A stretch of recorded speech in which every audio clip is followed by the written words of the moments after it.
একদিন এক ধনী ব্যক্তি তার ছেলেকে গ্রামের একটি গরিব কৃষকের বাড়িতে পাঠালেন।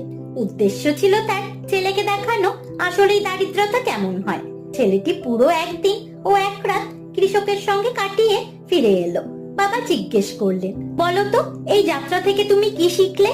ছেলেটি হাসি মুখে বলল, আমরা একটি মাত্র কুকুর পুষি, কিন্তু তাদের 4টি কুকুর আছে। আমরা সুইমিং পুলে সাঁতার কাটি, কিন্তু তারা নদীতে সাঁতার কাটে।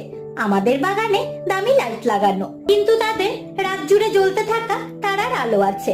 আমরা খাবার কিনে খাই, আর তারা নিজের হাতে ফল শস্য উৎপন্ন করে খায়। আমাদের চারপাশে আমরা দেয়াল তুলে নিরাপত্তা নিশ্চিত করি, আর তারা বন্ধুদের দিয়ে নিজেদের রক্ষা করে।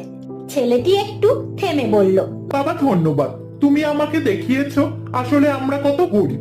আসলে আসল সম্পদ কিন্তু টাকা পয়সা নয়, প্রকৃতি, পরিবার ও বন্ধুত্বের মধ্যেই